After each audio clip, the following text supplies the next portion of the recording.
이 젊은 군인들은 노르웨이의 정예 특수부대원들입니다. 예거라는 말은 사냥꾼들이라는 뜻을 가지고 있습니다.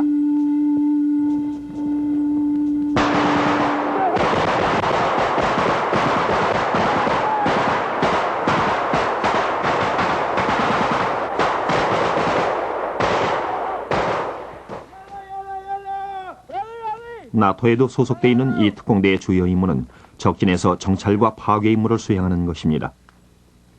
예거대원은 아군 진지에서 멀리 떨어진 위험한 지역에서 단독으로 또는 일개조를 이루어 작전을 수행합니다. 위험한 임무를 수행하는 데 필요한 지성과 강인한 체력, 그리고 자신감과 순발력을 모두 갖추고 있는 사람은 많지 않습니다. 우리는 자신감이 넘치는 용감하고 씩씩한 젊은이들을 찾고 있습니다.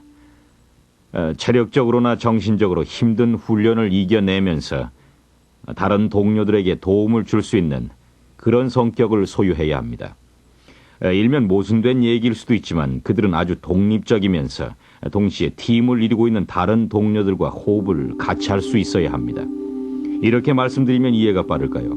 말하자면 우리가 찾는 사람은 위기 상황에서도 강인한 정신력으로 동요하지 않고 임무를 수행해내는 그런 믿음을 주는 사람이죠. 왜냐하면 경우에 따라 그들은 전혀 다른 임무를 부여받게 되는데 어느 경우에나 전적으로 믿을 수 있어야 합니다. 단위부대 또는 개별 작전이나 공동 작전에서도 마찬가지입니다. 제 생각으론 예거 대원들은 전형적인 노르웨이인의 성격을 나타내고 있습니다. 노르웨이 사람들은 대체로 활동적이고 외향적인데 예거 대원들이 바로 그렇습니다. 그들은 자신의 삶의 대부분을 야전에서 보내야 하는 군인의 길을 택한 것입니다. 노르웨이 국방정책의 상당 부분은 1940년 독일의 침공과 5년간의 점령시기에서 얻은 뼈아픈 교훈에서 생겨났습니다. 침공 기간 동안 노르웨이는 중립적이고 반군사적인 정책을 폈습니다. 예거부대를 비롯한 노르웨이군의 뿌리는 제2차 세계대전의 레지스탕스 용사들에서 시작됩니다. 그들에 관한 얘기는 오슬로에 있는 전쟁 박물관이 대변합니다. 우리가 알아야 할 점은 박물관이 레지스탕스 용사들에 의해 세워졌고 그들의 목표는 단 한 가지라는 점입니다. 그들이 노르웨이 국민들에게 부르짖었던 것은 빼앗긴 자유와 빼앗긴 나라를 되찾는 데 많은 대가를 지불해야 했다는 것이었습니다. 누구나 이 박물관을 나서면서 마지막으로 보게 되는 글이 있는데 그것은 2번은 안 된다입니다. 이 글이 뜻하는 바는 노르웨이는 2번 다시 점령당하지 않는다는 다짐이죠.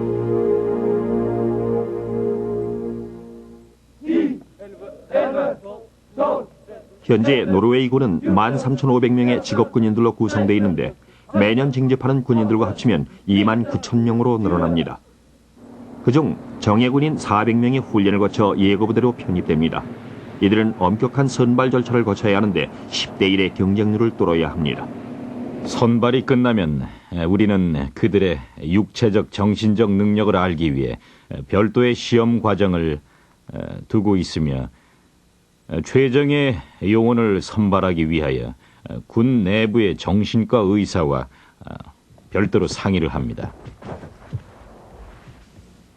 선발이 끝나면 예거 대원들은 지역 훈련을 받게 되는데 장애 코스부터 훈련이 시작됩니다.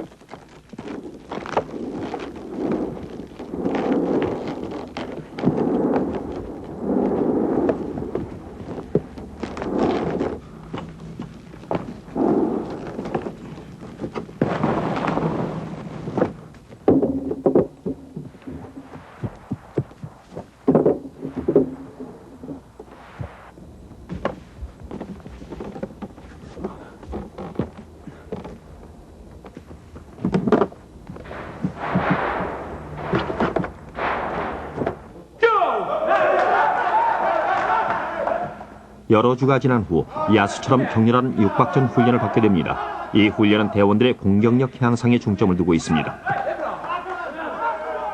훈련 목적은 제2차 세계대전 때 병사들에게 가르쳤던 것과 같습니다. 스스로 생존하는 법, 짧은 시간에 위급한 상황을 극복하는 법, 그래도 모두 실패할 경우 대원들은 스스로 방법을 찾아 상황에 대처해야 합니다. 우리는 대원들을 완벽한 특수군인으로 훈련시킵니다. 대원들은 2가지 극적인 상황에 처할 수 있습니다. 사람을 죽여야 하느냐 살려야 하느냐는 경우죠. 그들은 어느 경우에나 잘 처리할 수 있어야 합니다. 우린 그들에게 이럴 때는 이렇게 하고 저럴 때는 저렇게 하고 이런 장비를 쓰라는 식으로 교육하지 않습니다. 배급된 장비를 가지고 각 상황에 처했을 때 임무 수행을 하기 위해 어떤 장비를 선택하느냐는 그들에게 달려있죠. 예거 대원이 된 병사들은 어떠한 문제라도 해결할 수 있다는 자신감과 확고한 신념을 갖고 있으며 체력의 한계를 극복해내는 능력이 있습니다. 보안상 조심스럽게 행동하는 이 예거가 바로 예거 부대가 추구하는 군인상입니다. 람보 같은 영웅이 아닙니다. 우리가 찾는 사람은 지혜와 지성을 갖춘 사람, 임기응변에 능한 사람, 체력의 한계를 극복하고 정신력으로 싸울 수 있는 사람입니다. 여기에 오는 대부분의 사람들은 비교적 좋은 신체 조건을 갖고 있으며 뭔가 특별한 일을 하고 싶어 합니다. 예거 대원들이 수행해내는 다양한 작전 상황 때문에 그들의 훈련에는 특수 장비들이 사용됩니다. 수중으로 침투할 때 발각되지 않도록 대원들은 공기를 다시 순환시켜 공기방울이 생기지 않는 폐쇄회로 수중호흡 장비를 사용합니다. 이런 산소호흡기를 사용하면 보통 2-3시간은 충분히 버틸 수 있습니다. 잠수 시간은 각자의 수영 실력과 운반하고 있는 장비가 얼마나 무거운지에 달려있죠. 구명정은 해안작전에 사용하는 장비 가운데 하나입니다. 이 소형 선박은 적진에 은밀히 침투하기 위해서 야간에 사용합니다. 재질이 가볍고 질길 뿐만 아니라 풍랑이 심한 바다에서도 900kg 이상을 적재할 수 있습니다. 예거 대원들에게 필수적인 장비 가운데 하나는 라플란드 대검입니다. 야전에서 임무를 수행하기 위해 이 대검은 필수품입니다. 보급로가 차단된 적진에서 한계 상황을 극복하며 작전을 수행해야 하므로 예거 대원들은 철저한 훈련을 받고 있습니다.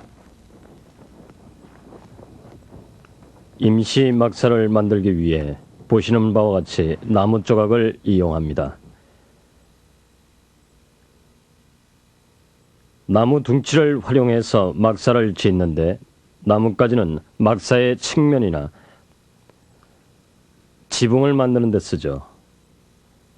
완성된 막사 앞에서 모닥불을 피우는데 나무 조각과 돌멩이를 사용합니다.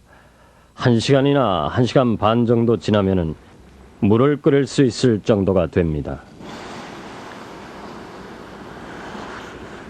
그리고 뜨거워진 돌멩이로 체온을 유지하는데 돌멩이를 신체의 부분, 즉 겨드랑이 사이나 무릎 뒤 오금 사이에 그리고 배 위에 놓으면 체온이 내려가지 않아 2시간 정도 숙면을 취할 수가 있습니다.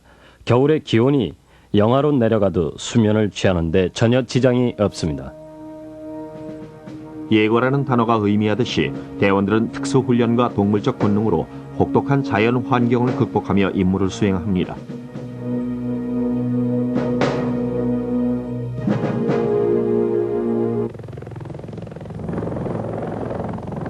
예거 대원들은 적진 깊숙이 침투하여 정찰과 파괴 임무를 수행합니다. 이를 위해 대원들은 침투 방법과 탈출 방법을 배웁니다. 그리고 작전은 대부분 야간에 이루어집니다.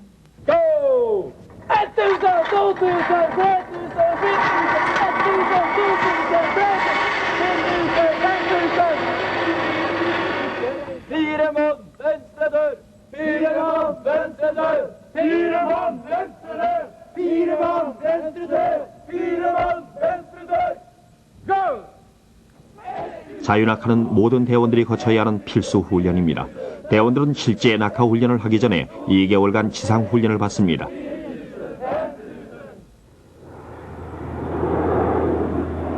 적진에 은밀히 침투하기 위해서 소리가 나지 않는 낙하산을 이용합니다.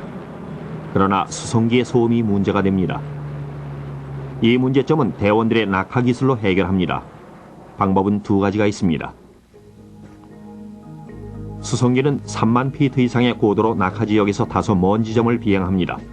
첫 번째 낙하 기술은 헤이로우라고 하는데 낙하산을 펴지 않고 초속 60m의 속도로 2분 동안 자유 낙하한 후 안전 고도에서 낙하산을 펴니다.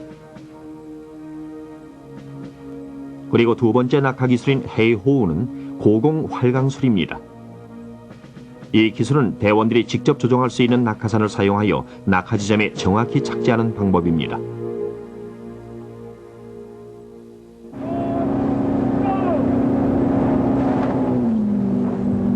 해안 상륙 작전을 펼치기 전에 지휘관은 아군의 피해를 최소로 줄이기 위해서 예거 침투조를 보냅니다. 해안까지 수영하는 동안 물갈 퀴질의 횟수를 기억해 두는데 이것은 통상 야간에 수행되는 침투 작전에서 반환 지점까지 돌아오기 위한 거리 측정 방법의 하나입니다. 침투조는 해저에서부터 수면까지 장애 요인이 될 수 있는 모든 것을 철저히 조사합니다. 이러한 지형에서는 대규모의 부대가 전면 공격을 펼치기엔 적합하지 않습니다. 정보 수집이 끝나면 대원들은 반환 지점까지 헤엄쳐서 돌아옵니다. 이러한 고속 수중 탈출 기술을 이용하면 적에게 전혀 발각되지 않고 신속하고 효과적으로 탈출할 수 있습니다.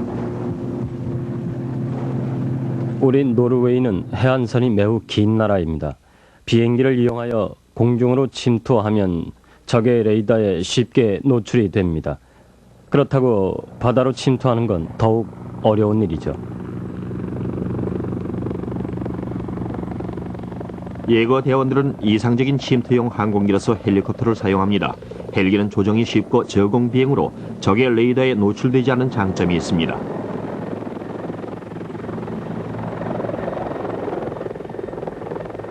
적진에 침투한 예거 대원들의 1차적인 임무는 게릴라전과 함께 전술 전략적인 정찰 활동이므로 5명이 한 팀이 되어 모든 상황에 스스로 대처하며 독립적으로 작전을 수행할 수 있는 부대여야 합니다. 4, 5명이 한 줄을 이루어 종합훈련을 받습니다. 노르웨이에는 며칠 또는 몇 주를 걸어도 인가가 없는 지역이 있습니다. 그러한 상황에서도 자력으로 버팁니다. 열흘 동안 아주 특별한 종합훈련을 받습니다. 헬리콥터가 우리를 구조하기 위해서 온다는 가정하에 산에 오릅니다. 구조 지점에서 헬리콥터를 기다리고 있으면 헬리콥터로 구조할 수 없다는 무전 연락을 받습니다.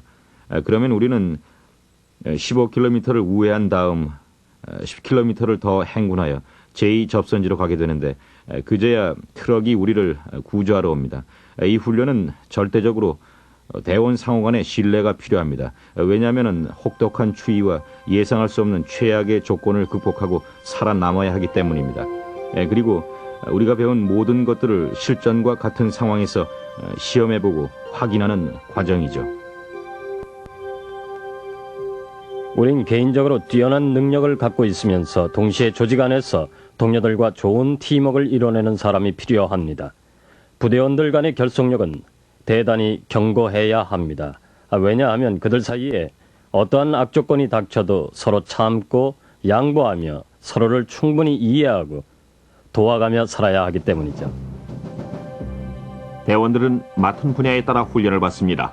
적진을 무사히 통과하기 위해 독도법은 필수적입니다.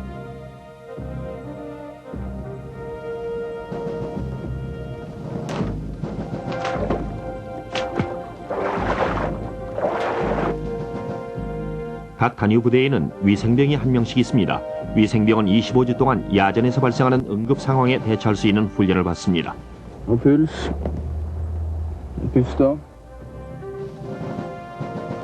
감시병은 부대의 눈과 귀가 되어야 합니다. 며칠 동안 참호에서 생활할 수 있도록 특수 훈련을 받은 대원들은 특정 지역에서 적의 활동을 은밀하게 감시합니다.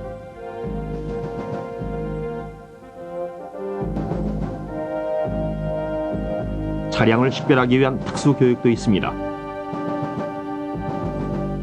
노르웨이를 위협할 가능성이 있는 국가의 군사용 차량을 식별할 수 있도록 4주간 교육을 받습니다. 중요 사항으로 판단되는 정보는 즉시 통신병에게 전달되고 통신병은 이를 상급 부대에 신속하게 보고합니다.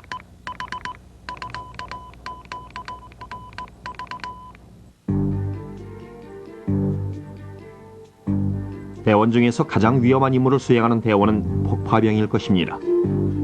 특히 점화장치를 다룰 때는 주의를 집중해야 합니다. 사소한 실수도 용납되지 않기 때문입니다. 예거대원이 차량을 폭파하기 위해서 C4 폭약의 점화장치를 조작해 설치하고 있습니다.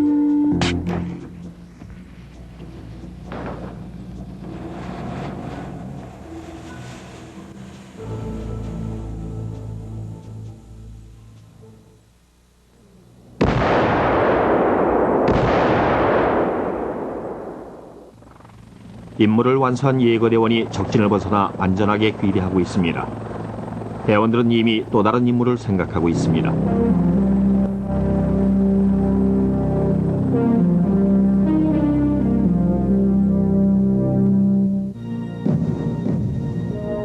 노르웨이 군인들은 산악과 북극 지방에서 훈련을 받습니다. 군수 자원을 총동원하면 노르웨이는 25만 명을 무장시킬 수가 있습니다. 예비군은 각자의 집에 군복과 무기를 보관하고 있습니다. 제2차 세계대전 당시 독일에게 점령당한 역사의 교훈입니다. 선조들이 50년 전에 당한 역사의 아픔을 되풀이하지 않기 위해서 예거 대원들은 노르웨이가 두 번 다시 점령당하지 않게 한다는 신념을 가지고 있습니다. 대원들은 확고한 신념을 갖고 있습니다. 대원들은 두 번은 안 된다는 표어를 가슴 깊이 새기고 있습니다.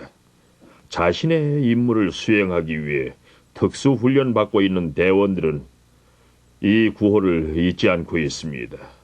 2차 대전에서 특수부대원들은 승리에 지대한 공헌을 했습니다. 국민들 그리고 특수부대에 입대한 병사들과 영국군 관할에 있었던 노르웨이 특수부대는 노르웨이에 침공한 독일군과 싸웠습니다. 지금은 그 역할을 예거 대원들이 대신하고 있습니다.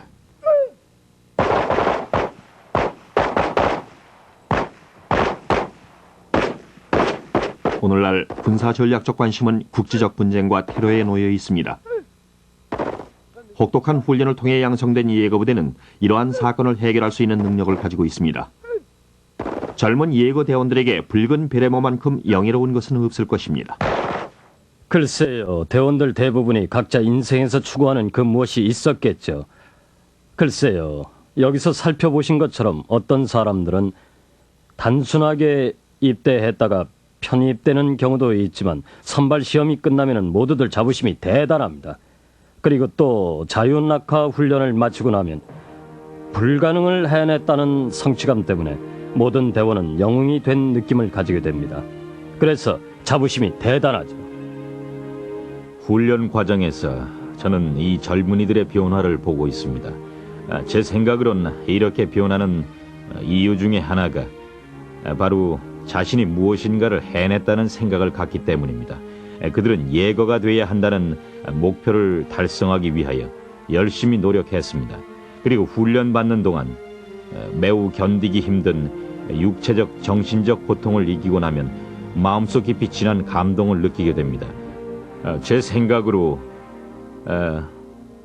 제 경험에 의하면 훈련을 받는 동안 정말로 자신감이 생기게 됩니다. 그리고 그들이 이곳에서 훈련을 막 시작했을 때와 1년이 지나 훈련소를 떠나는 날을 비교하면은 모든 면에서 완전히 다른 사람으로 변해 있다는 것을 알게 됩니다.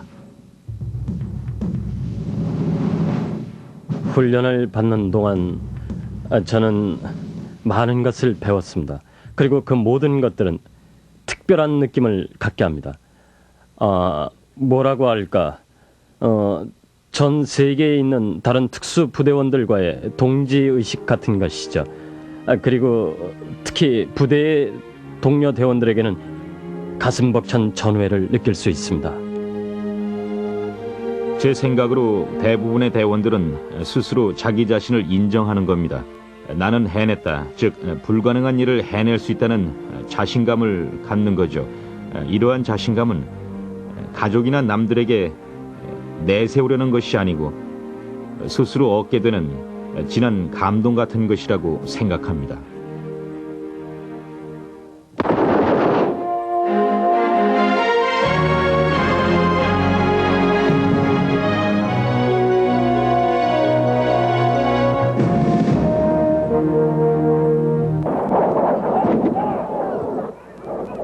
사막의 폭풍작전은 연합군이 승리한 군사작전입니다.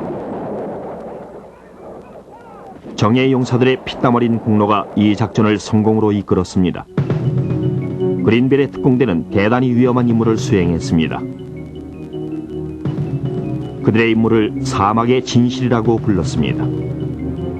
그들은 이라크 안으로 깊숙이 침투해서 중앙사령부의 적군의 상황과 위치를 정확하게 보고했습니다. On the 6th of February, we were notified of our mission, put into isolation for approximately 2 to 3 weeks. And on the night of the 23rd of February, we were inserted behind enemy lines, approximately 147 miles, and we started our reporting via satellite communications. 특공대는 체코나 사우디아라비아 같은 다른 나라에서 온 병사들과 함께 지내며 그들을 훈련시켰습니다. The Saudis were given the mission to get the Iraqis out of Saudi Arabia. And a lot of people had apprehension on exactly how that was going to happen. But, I mean, I was amazed when the order was given and the Saudis went up there with a lot of confidence, a lot of desire, and basically did exactly what they were supposed to do. 특공대는 미 대사관을 확보하라는 임무를 띠고 미군 부대 중에서 제일 먼저 쿠웨이트시에 진입했습니다. We were to infill the U.S. Embassy and return it to sovereign ground. As being a U.S. service member in Special Forces, I felt very proud to be able to be on this mission. While we were performing our guard operations around the embassy there, once we went in, until the U.S. Marshals arrived, people were coming up to you, again shaking your hand and thanking you. And I acquired a couple of pictures of George Bush, which, of course, is a much sought-after item there. And so I gave one to two young ladies. And the next day they came back and they said, our father would be honored if you would come to our house tonight for dinner. And I said, well, I'll have to ask my chain of command. And I checked with them, and they said it seemed to be pretty secure. Just took my weapon with me, and I went there. They were very grateful. They laid out a very large supper on the floor, and little children come up, sit on my lap and things. And upon leaving, she gave me this huge painted sheet which expressed her feelings from the time the Iraqis invaded Kuwait until the time they were liberated. 특공대는 구호 활동, 즉 100만 명이 넘는 쿠르드 난민들에게 집과 구호물자를 배급하는 일에도 크게 기여했습니다. We're talking 500,000 people, all very hungry, all very thirsty.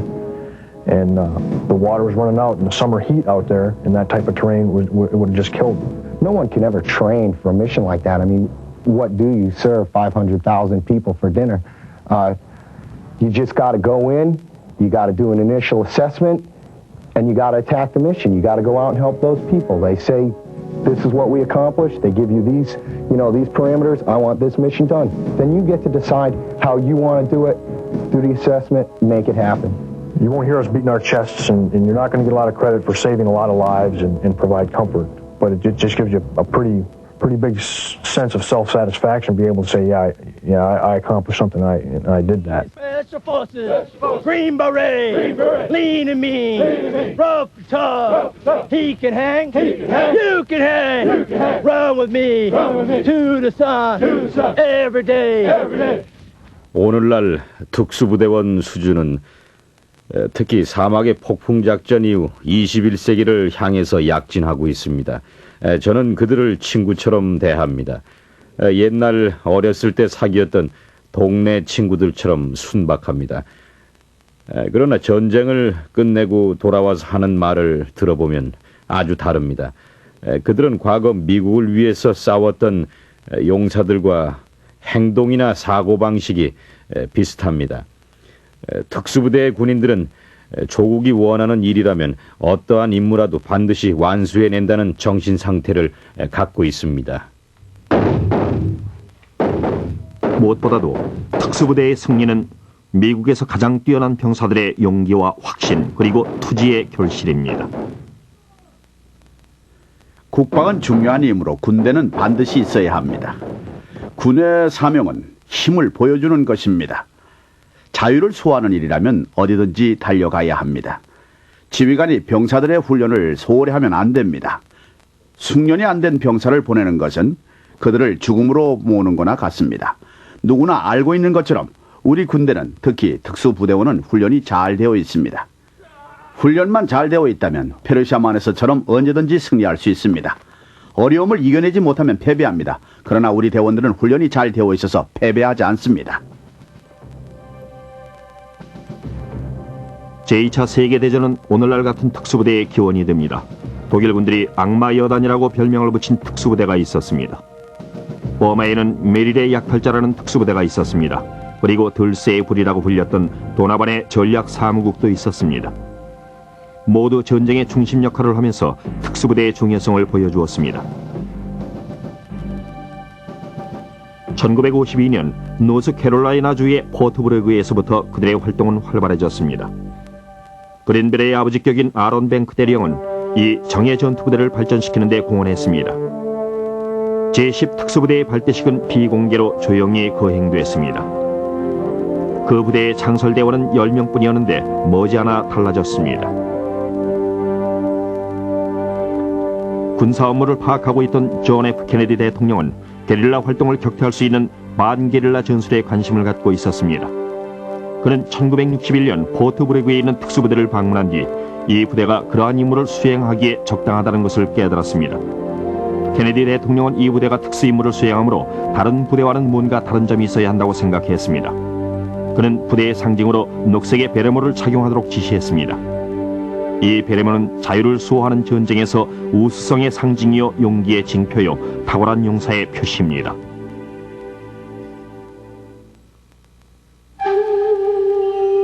베트남의 남동 닥토 랑베이는 특수부대 군인들이 14년 동안 주둔하면서 싸웠던 곳입니다.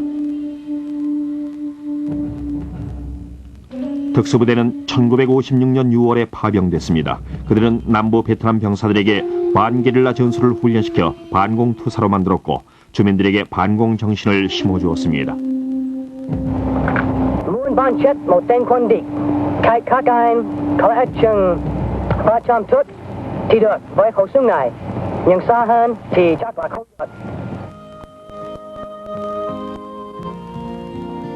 다섯 번째 특수부대가 노르웨이로 철수할 때까지